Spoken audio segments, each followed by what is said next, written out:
Hello people, Watchband blows the horn here.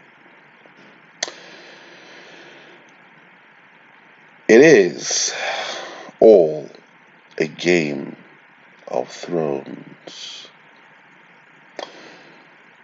I hope you have seen the first installment of this video. If you haven't, I suggest you go back and watch the presentation. This is the second installment of the original spiritual Game of Thrones.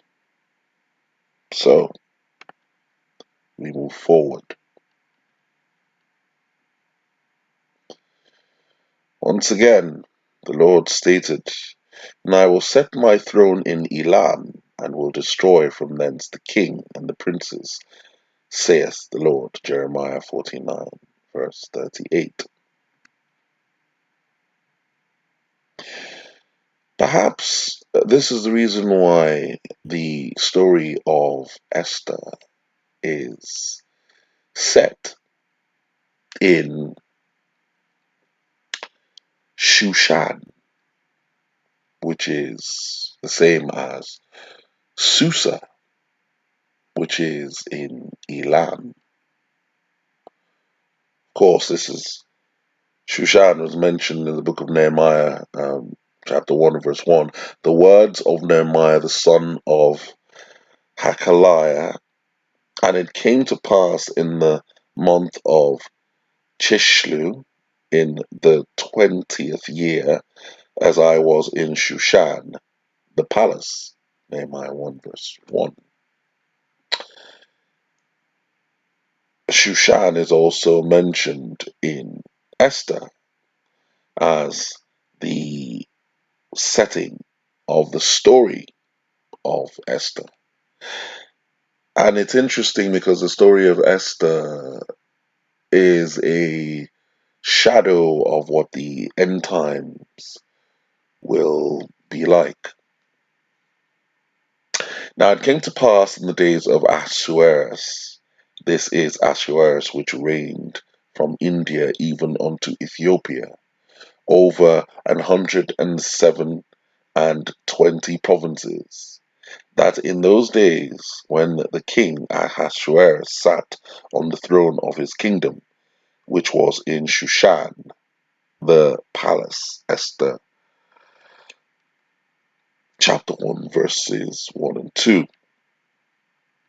In the third year of his reign he made a feast unto all his princes and his servants, the power of Persia and Media, and nobles and princes of the provinces being before him, when he showed the riches of his glorious kingdom and the honour of his excellent majesty, many days, even 180 days, 180 days. Esther 1, verse 3, verses 3 and 4. And when these days were expired, the king made a feast unto all the people that were present in Shushan, Susa, the palace, both unto great and small, 7 days in the court of the garden of the king's palace. Esther 1, verse 5.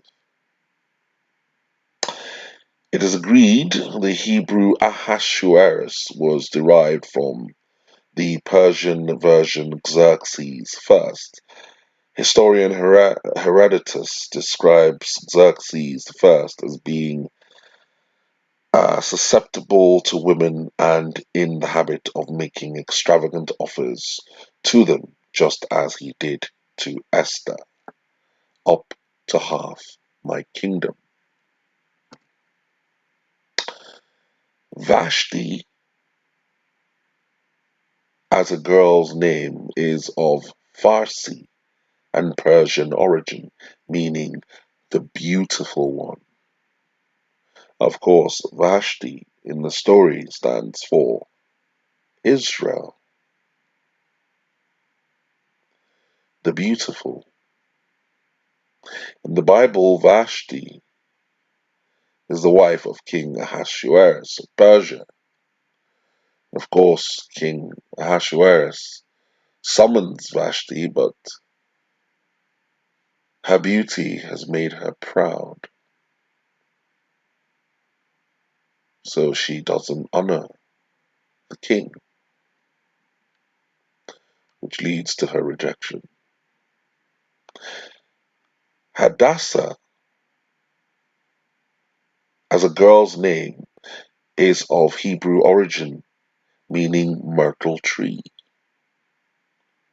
In biblical references, Hadassah is the Persian queen Esther, or star. Of course, the myrtle tree is the bride of Christ.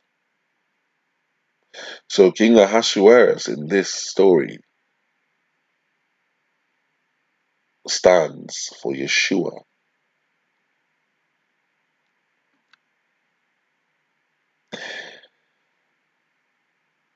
Interesting how the story is set in Shushan or Susa,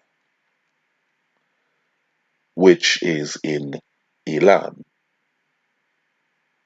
where the Lord says he will set his throne. Interesting Game of Thrones.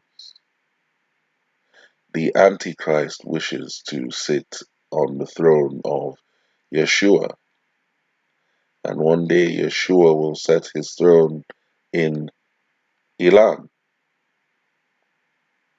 the palace of Susa or Shushan, perhaps. Now there was a day when the sons of God came to present themselves before the Lord, and Satan came also among them. And the Lord said unto Satan, Whence comest thou? Then Satan answered the Lord and said, From going to and fro. What did Cain say to the Lord? I shall be a vagabond upon the earth. Who goes to and fro on the earth? And from walking up and down in it. So we know that what happens in the spiritual realm finds manifestation in the physical realm. So here, Satan is presenting himself before the throne of God. Now we know that there's a replica for the throne of God on the earth, which is at the Temple Mount, over the foundation stone. Now, I find this very interesting that on the Temple Mount, there is a gate called the Gate of Mercy, which is the gate that's been sealed up because it is the gate they believe Messiah will walk through when he comes back. Interesting that this gate is also referred to as the Shushan Gate. Isn't that interesting? It's the Shushan Gate.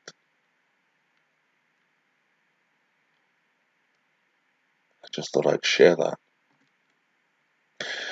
The Hebrew name for the Golden Gate is Shahar Harachim, Gate of Mercy. In the Mishnah, Midot 1, verse 3, the eastern gate of the second temple compound is called the Shushan Gate. Known as the Golden Mercy and Shushan Gate, it is the most important gate of the Temple Mount because through it, the high priest on Yom Kippur led the red heifer to be sacrificed on the Mount of Olives. Of course, we know the red heifer represents Yeshua. And the goat of Azazel was led into the wilderness of the Judean desert. Interesting, because this is the gate that's also called the Shushan gate. So it's the gate through which the representative of Yeshua was taken out to the Mount of Olives to be sacrificed, and one of the entities that will be summoned at the end, Azazel, was also taken out through this gate. So it's the gate through which Yeshua will come, and the gate through which the entity known as Azazel, the goat that was selected for Azazel, the Azazel goat, which was taken into the wilderness and tied up, was led through. Very interesting.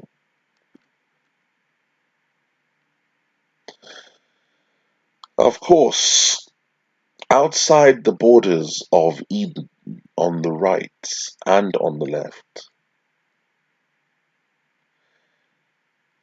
are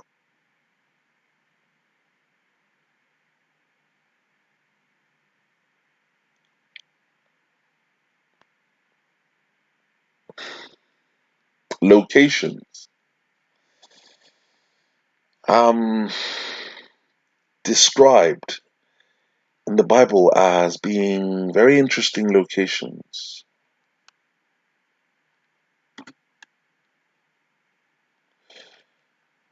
As you can see, Susa is in Elam.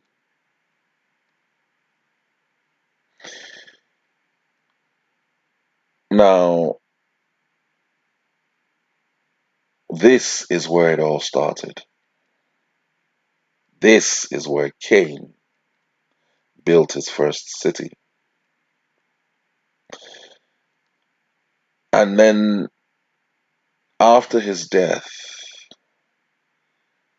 he subsequently manifested on the earth as Nimrod, and he built the same thing, or a variation on the ziggurat, which was the Tower of Babel, gate of the gods, the gate through which the son of perdition would re-emerge. You see, Cain is the man of many names who comes back periodically, the phoenix who rises periodically and will return a total of 8 times. And at the 8th manifestation, he will be destroyed by Yeshua. You see, when he came back in his first manifestation after Cain, he came as Nimrod. And then at the Tower of Babel, God confounded the languages and scattered them all over the earth. So this same character, Nimrod, was exported all over the world. And the different languages had different names for him. Some called him Gilgamesh, some called him Palbisag, some called him Melchet, some called him Adonis, some Dudamis, Dionysius, Bacchus, Orion, Marduk, Mithra, Ninurta, Apollo, Ra, Osiris, all the same person.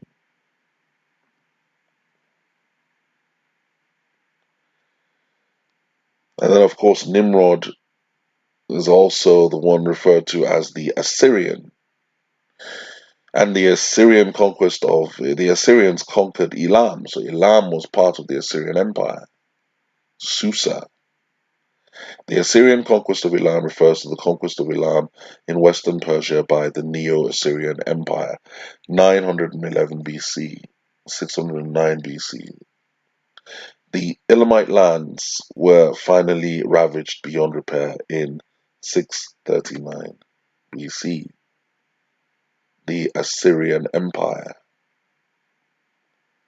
the Assyrian Nimrod. So you see, this entire place has a principality governing it. Remember the book of Daniel speaks of, the angel spoke of the prince of Persia? That entire region has strongholds, major strongholds. And it's because that is the location of the throne of the Antichrist, the location of the throne of Cain.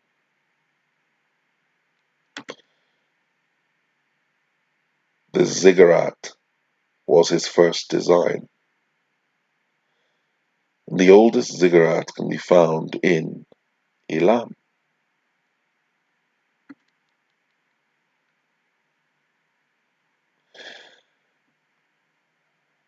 This was the original design, the ziggurat. And at the manifestation with Nimrod, he built this and Ur Chaldees, Babylon.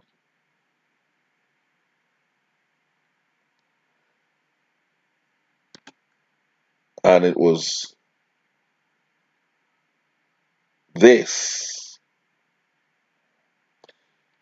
the different variations, the pyramid, were just modifications on the design, the original design of the ziggurat.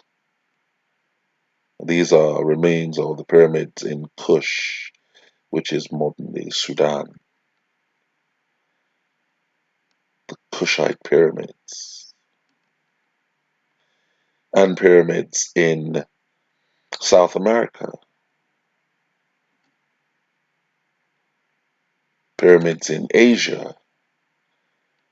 You see, at the Tower of Babel, when the languages were confounded and the people spread all over the earth, they took this knowledge with them. And that is why you find pyramids and ziggurat type structures all across the earth. It all started in Elam. The pyramids are just variations on the same thing. The ziggurats, the pyramids, they're all the same. And they're spread all over the world because their origin is the same. And this is the symbol of the throne of the Antichrist, Cain, who has been hidden till now. But in these last days, he is being revealed. You see, in Daniel chapter 7, verse 2 to 8, it describes 4 beasts. Okay, the lion with the wings, and the bear, and the leopard, and the terrible beast. And then in Revelation 13, it describes the same creatures, but they're all in one body. Why do you think the Bible does that?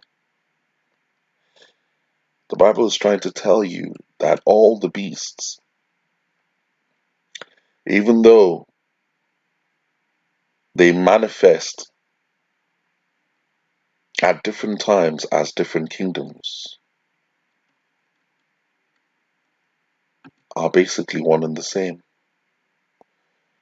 It's the same entity that keeps coming back in different forms.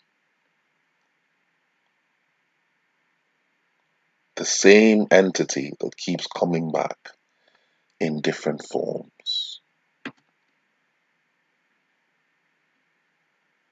And according to Revelation 17, it says, as John said when he was writing during the days of the Roman Empire, he said that the beast which thou saw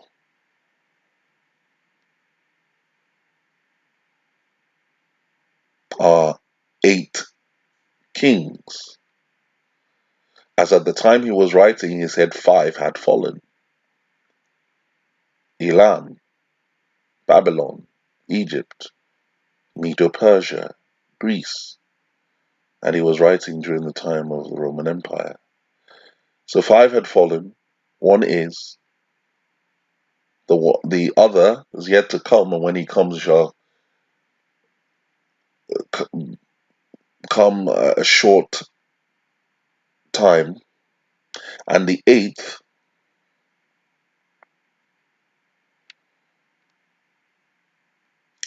and the beast which you saw is the 8th, who is of the 7th, and shall come out of the abyss and go into perdition. It's the same entity that keeps coming back.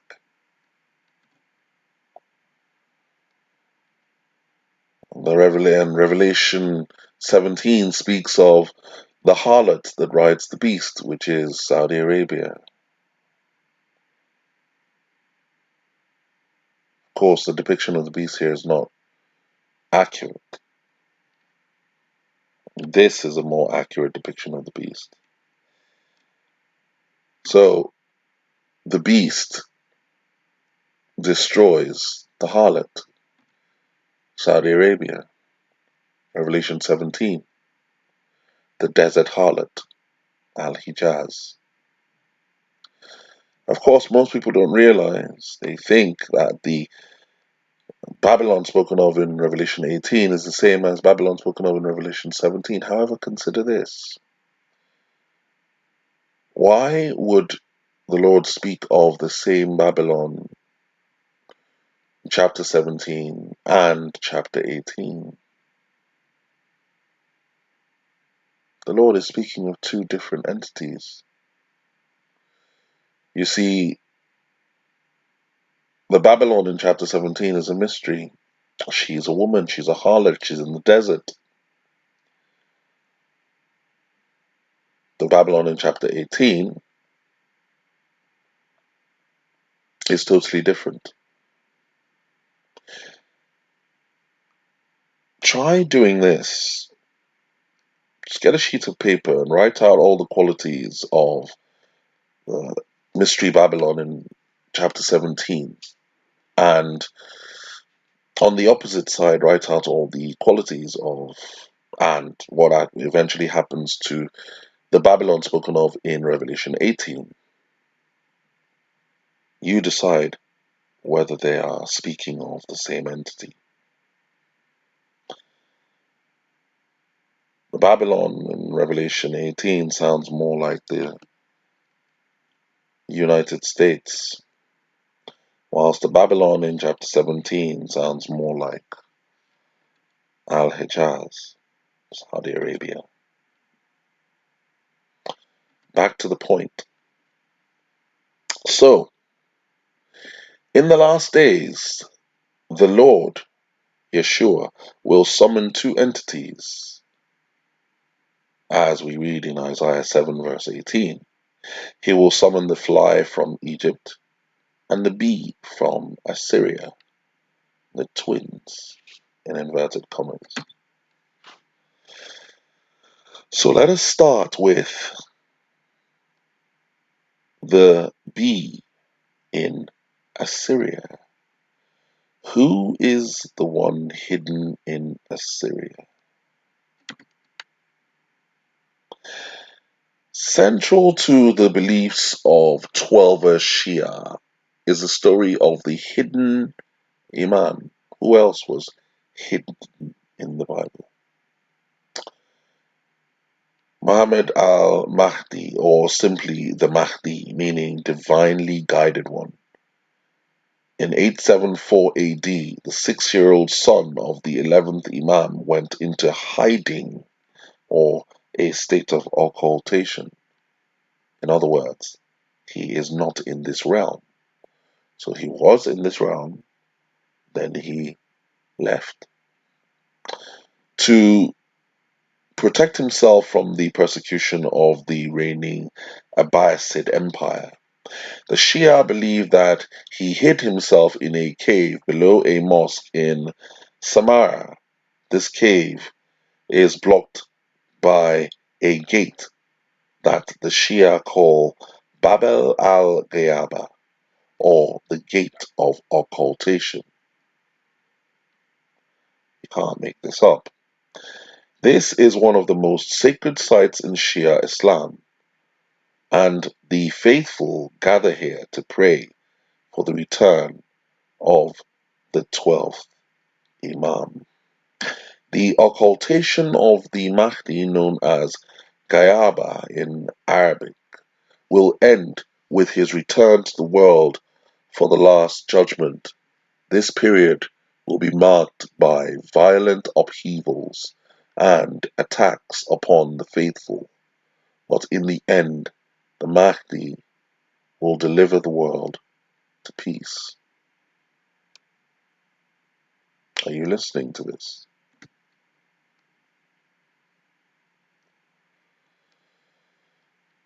So, the great mosque in Samarra, Babel al-Ghayaba, Gate of Occultation. Isn't it interesting what this masjid looks like? Does it remind you of something? A ziggurat, perhaps? The Tower of Babel, perhaps? The marked hidden Imam. Umran bin Ayan says, I asked Imam Muhammad Bashir, there will be a mark on his, Hazrat Mahdi's forehead and a mole on his face. Sheikh Muhammad ibn Ibrahim Numani, Al-Ghayaba al-Numani, the hidden and marked Imam. Abu Bakr said, Imam Muhammad Bashir or Jafar Sadiq said, there are two signs of the Kim, Hazrat Mahdi. There will be a mole and a mark on the head. Sheikh Muhammad ibn Ibrahim Numani, Al-Ghayaba al-Numani. So, it seems the Mahdi will have a mark on his head. So, he's hidden in occultation. He has a mark on his head. And when he comes out, he will mark those who believe in him, the Bay'ah. They will give him the Pledge of Allegiance. So the one marked and hidden in the beginning was Cain. The one marked and hidden who will eventually be revealed is the hidden 12th Imam, Al-Mahdi. The beast that thou sawest was and is not, is now in occultation, or back into the abyss, and shall ascend out of the bottomless pit, and go into perdition. And they that dwell on the earth shall wonder whose names were not written in the book of life from the foundation of the world, when they behold the beast that was, and is not, and yet is, because he keeps going, and coming, and going, and coming, and will manifest a total of 8 times.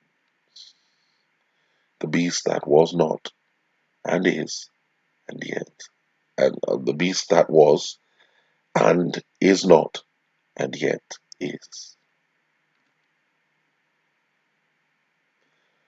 The Jamkaran Mosque. The Jamkaran Mosque is located about 7 kilometers, 4.2 miles south by southeast of the center of Qom, a city in Iran. It was built in AD 1003 by supposed order of the Mahdi himself, who is the 12th Imam of Shia Islam. The 12 Shia Muslims of Iran are awaiting Mahdi's appearance. Former Iranian President Mahmoud Ahmadinejad has always talked about getting ready for the Mahdi and had claimed that he himself was in communication with the Mahdi, who is now in occultation, in other words, hidden. Who is Al-Mahdi? Those familiar with both mine, Daniel Revisited, and Joe Richardson's writings, Antichrist, Middle East Beast, would know that in the Muslim name, I will know that is the Muslim name of our Antichrist, the beast of the Bible. There is a water well that is claimed to be the place the spirit of Mahdi is located. It turns out that well is on the grounds of this mosque, the Jam Quran Mosque. In this documentary about the Jam Quran Mosque on YouTube, a woman seated in front of the main dome says at about the 9-minute 35-second point, everybody who is here talking to Imam Mahdi al-Yahid Salam, hoping that one day he will come soon to deliver us from all the evil in this world. In other words, the people who are there are deceived thinking the Antichrist is their savior, and they are trying to communicate with the spirit of the coming Antichrist. It is in this place, at the main dome, that the red flag of war has been hoisted. Former President Ahmadinejad spoke of their 12 beliefs that a major war was required to start chaos, and out of that chaos, the Mahdi would emerge, the phoenix. Oddly, this is also what the Bible predicts, except the Mahdi is Antichrist. Location of the Jam Quran Mosque. So you see, this entire place is a stronghold. Qom, the Jam Quran Mosque, where the flag was hoisted when Qasim Soleimani was killed.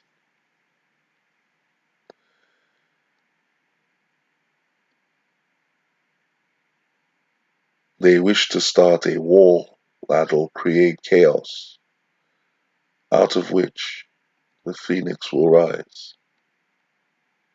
So when people tell you ask you who's the Antichrist and who's the Antichrist, the Antichrist is in the abyss. He has not emerged yet, as we can see from these verses in Revelation 9. And the fifth angel blew his trumpet, and I saw a star fallen from heaven to earth, and he was given the keys to the shaft of the bottomless pit, the abyss. He opened the shaft of the bottomless pit, and from the shaft rose smoke like the smoke of a great furnace, and the sun and the air were darkened, and the smoke from the shaft, were darkened with the smoke of the shaft. Revelation 9, verses 1 and 2. Then from the smoke came locusts on the earth, and they were given power like the power of scorpions of the earth. They were told not to harm the grass of the earth, or any green plant, or any tree, but only those people who do not have the seal of God on their foreheads. Revelation 9, verse 3 to 4. Of course, this is after the rapture. They were allowed to torment them for 5 months, but not to kill them, and their torment was like the torment of a scorpion when it stings someone. And in those days, people will seek death and will not find it. They will long to die, but death will flee from them. Revelation 9, verse 5 to 6. In appearance, the locusts were like horses prepared for battle. On their heads were what looked like crowns of gold. Their faces were like human faces. They had as king over them the angel of the bottomless pit. That's the beast. His name in Hebrew is Abaddon, and in Greek he is called Apollyon, Cain, reborn. Revelation 9, verse 7 and verse 11. And it's and Revelation 11, verse 3 and 6. And it was granted authority, and I will grant authority to my two witnesses, and they will prophesy for 1,260 days. These are the two witnesses, clothed in sackcloth. They have the power to shut the sky that no rain may fall during the days of their prophesying, and they have power over the waters to turn them into blood and to strike the earth with every kind of plague as often as they desire. Revelation 11, verse 3 and verse 6. They have the power to shut the sky that no rain may fall during the days of their prophesying, and they have power over the waters to turn them into blood and to strike the earth with every kind of plague as often as they desire. And when they had finished their testimony, the beast that rises from the bottomless pit, this is the Antichrist, who rises out of the abyss, will make war on them and conquer them and kill them. This is at the halfway mark of the time of Jacob's trouble, Revelation 11, verse 6 and 7.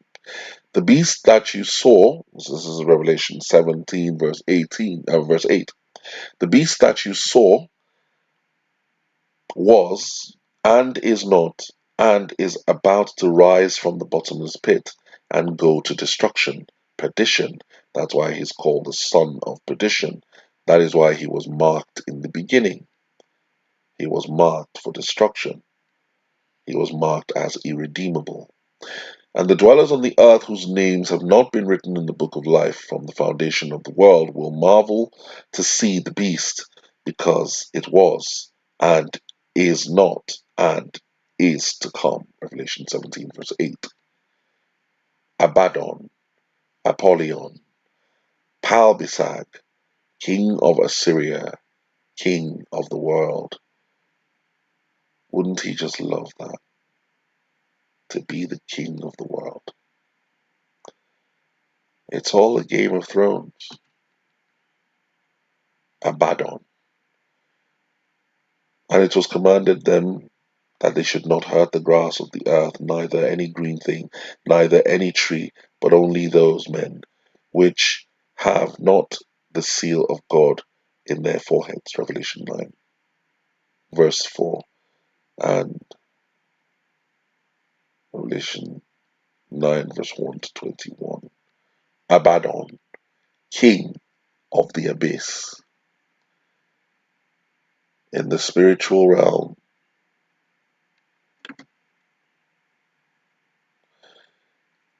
and for the bee that is in the land of Assyria.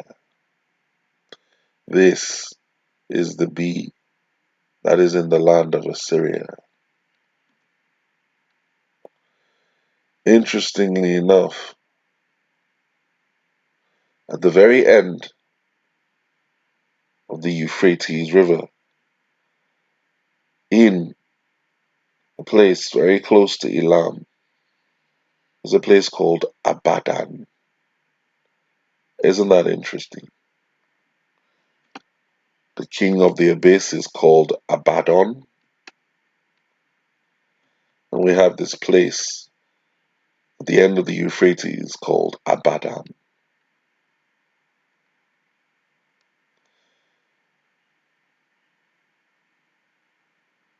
This is a major stronghold. The phoenix rises out of the ashes. This spirit is represented by the star constellation Sagittarius.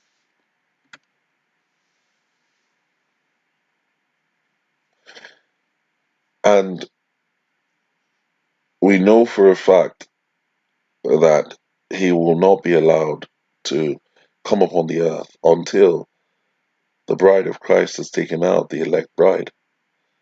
Because Jesus said, "And I say also unto thee that thou art Peter, and upon this rock I will build my church, and the gates of hell shall not prevail against it. And I will give unto thee the keys of the kingdom of heaven. And whosoever thou shalt bind on the earth shall be bound in heaven, and whosoever thou shalt loose on earth shall be loosed in heaven." Matthew 16, verse 18 to 19. The gates of hell shall not prevail. What do gates do? Gates allow the entry and exit. So the Antichrist and the false prophet are currently in the abyss or in a state of occultation and will not be allowed to come upon this earth until those who've had their names written in the Lamb's Book of Life, the elect bride, those who have accepted Yeshua as Lord and Savior during the dispensation of grace, have been taken out. So it is after the rapture that these verses will find manifestation. "And I stood upon the sand of the sea and saw a beast rise up out of the sea, having 7 heads and 10 horns, and upon his horns 10 crowns, and upon his head the name of blasphemy. And the beast which I saw was like unto a leopard, and his feet were as the feet of a bear, and his mouth as the mouth of a lion. And the dragon gave him his power and his seat and great authority." This is the Antichrist. That is why the Bible tells us we wrestle not against flesh and blood, but against principalities, against powers, against the rulers of the darkness of this world, against spiritual wickedness in high places. Ephesians 6, verse 12. Out of the pit will rise.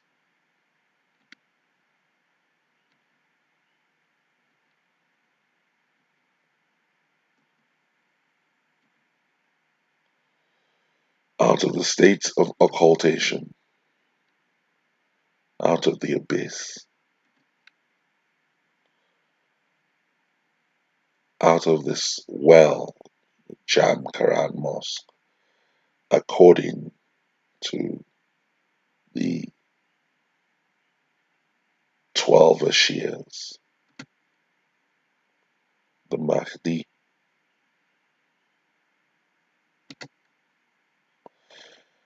And the dragon gave him his power, his throne, and great authority. Because when the dragon is cast out, he shall possess his son. Same way the Almighty possessed his son, Yeshua, because he had the Spirit of God in him. The dragon will also possess his son.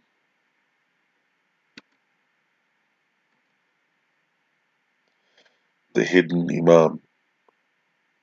And then shall the wicked be revealed, whom the Lord shall consume with the spirit of his mouth, and shall destroy with the brightness of his coming. 2 Thessalonians 2, verse 8.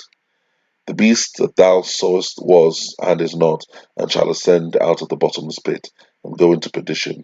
And they that dwell on the earth shall wonder, whose names were not written in the book of life from the foundation of the world, when they behold the beast that was, and is not, and yet is. Revelation 17, verse 8. And there are 7 kings, 5 are fallen, and 1 is, and the other is not yet come. And when he cometh, he must continue a short space. And the beast that was, and is not, even he is the 8th, and is of the 7, same spirit, and goeth into perdition. Revelation 17, verse 10 to 11. Trapped in the cycle of reincarnation, doomed to manifest a total of 8 times, and then be destroyed. The hidden, marked, cursed one, who was marked at the beginning, will emerge and mark his followers at the end. And when he emerges, he will ride with lightning speed to Jerusalem, because his aim is to sit on the throne of Yeshua.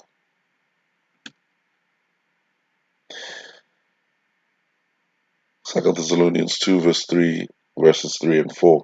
And the man of sin shall be revealed, the son of perdition, who opposes and exalts himself above all that is called God, or that is worshipped, so that he sits as God in the temple of God, setting himself forth that he is God.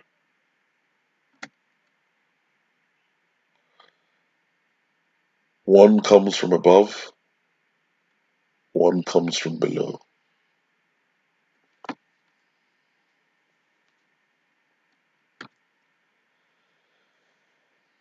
Thank you very much for listening to me. We shall carry on in the next video with the third installment. I am a watchman blowing the horn as loudly as I can. Time out.